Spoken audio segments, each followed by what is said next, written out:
Hi there. I'm still on my hiatus. I'm in the middle of this 2-week break in the regularly scheduled programming of my channel.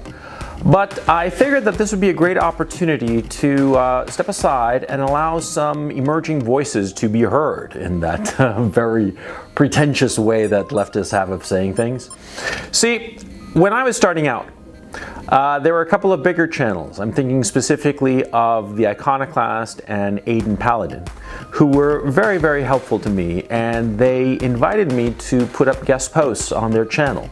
Now, at the time, I had only a few hundred subscribers to my channel, and they had tens of thousands of subscribers. And so it was a dream offer. It really helped my channel grow. I figured that I should return the favor by stepping aside, as it were, and letting other smaller channels have a little go at you, my audience. I really like the content of the guest posters that I'm going to be having on over the next few days. They are all uniformly terrific. Very different in style, very different in approach, but it's content that I enjoy. And so I figured that you'd enjoy it too. So the first one we're going to have today is a guy called Endeavour. Endeavour has a little over 1,000 subscribers, I think. And he puts out great content, Nothing fancy, real meat and potatoes kind of content, but it's got great quality and very thoughtful.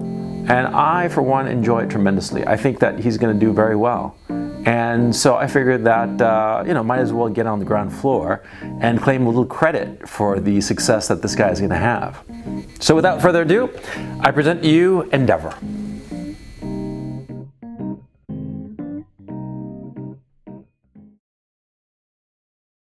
Hello, Endeavour here.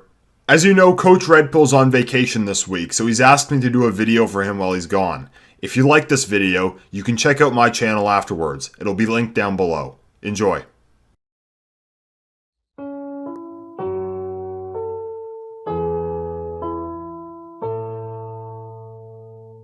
It is so important that we all understand that it's not only that men can be feminists, it's that men should be feminists as well. Poverty is sexist. Maternal love is the love that's going to change the future of mankind. So we'd like you to look into we that. like to say people kind, not necessarily mankind, because it's more inclusive. Justin Trudeau, the Prime Minister of Canada, and as anyone who watches Black Pigeon Speaks will know, the former substitute drama teacher and part-time ski instructor. Justin is a new male. That's new spelt N-U. He's not a macho man. He's a feminist, an advocate for tolerance, equality, and diversity. He's challenging white privilege and toxic masculinity to build a fairer society for all marginalized people. Justin Trudeau is the perfect archetype for the beta male. Men devoid of any masculinity, who see a virtue in submission and a vice in dominance. Men who allow themselves to be walked all over, thinking it righteous, whilst only proving themselves weak. And the beta male is symbolic of the state that we find Western civilization in today. A civilization that lacks confidence, that's afraid of itself, that sees self-flagellation as virtuous and self-esteem as dangerous, eaten through and through with guilt and self-loathing.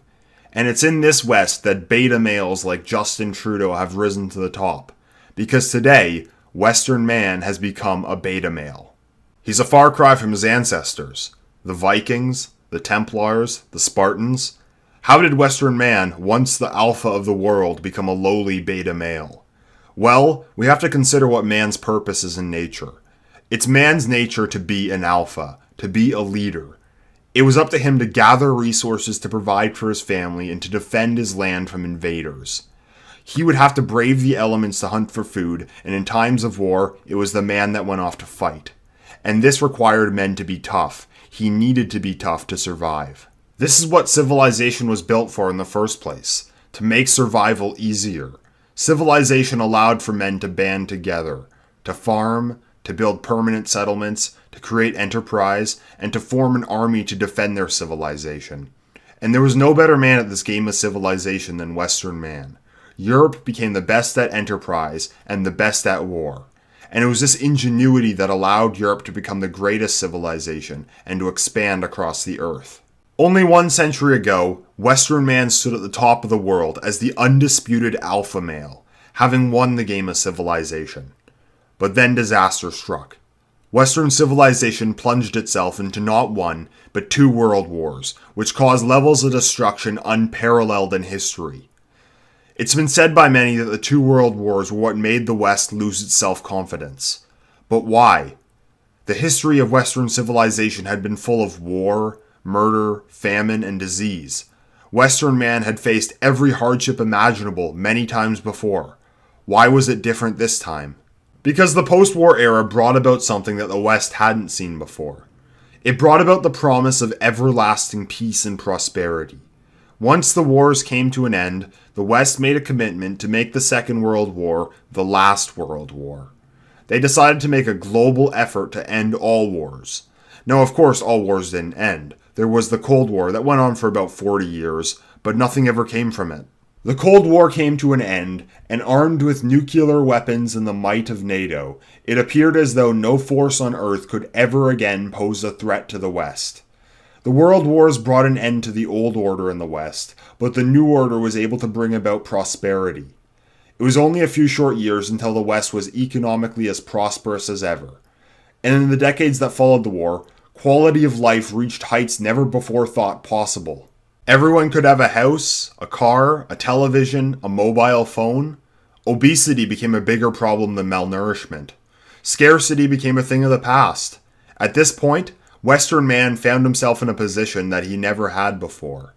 One where he would never have to face the threat of his land being invaded and never have to face the threat of being without food or shelter. He could enjoy everlasting peace and prosperity. And it was this promise of peace and prosperity that brought about the beta male. Because Western man was told that he would never again have to worry about being without food or shelter.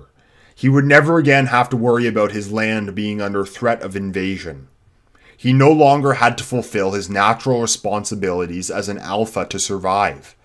And this has been the case for generations now. Now, the West is populated by an entire generation of men who have no concept of scarcity or insecurity. So Western man became weak. Since the end of the Second World War, the West has been plagued with guilt over its past. But white guilt only ever could have developed in such an era of decadence. Because men in the West today have never had to fulfill their natural responsibility as a provider and a warrior. It's already been done for them. They know nothing of the sacrifice that their ancestors made to defend Europe, to brave the elements, to face famine, war, and disease. They only know the fruits of their ancestors' labor, but not the labor itself. And that is why white guilt became a thing.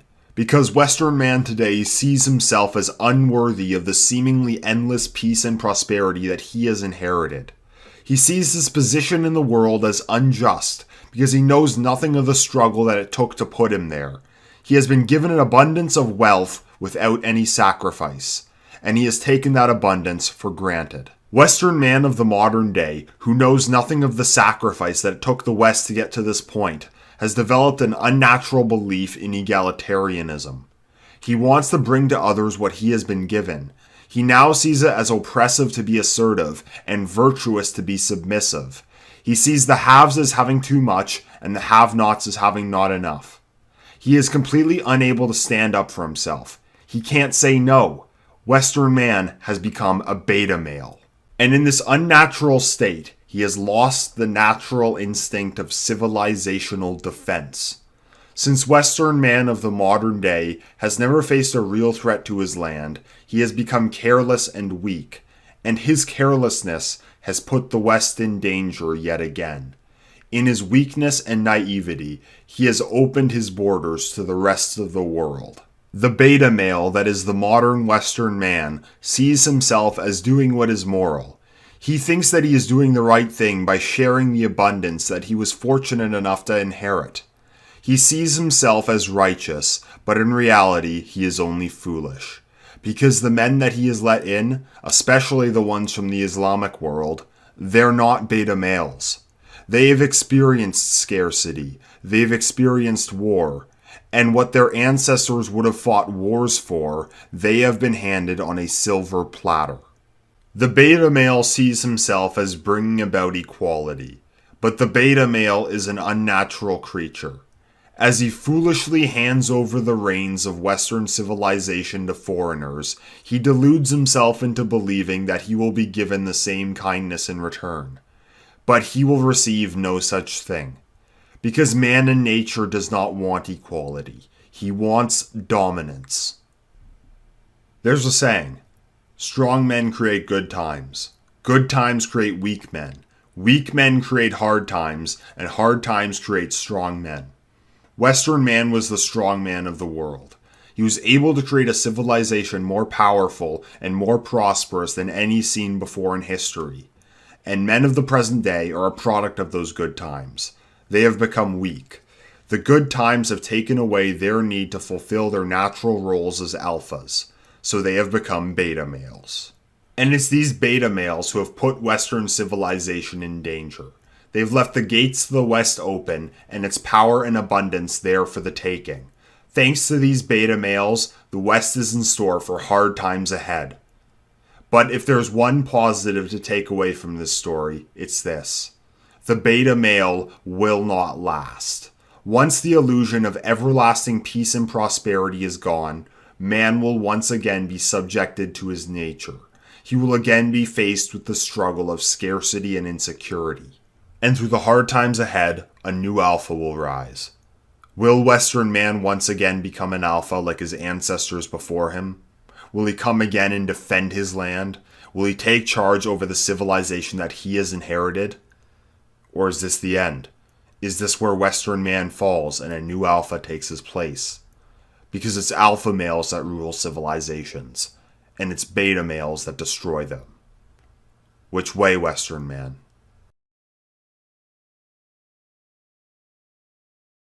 If you enjoyed this video, head over to my channel and subscribe for more content like this. Link in the description. Thank you for listening. Till next time, Endeavour.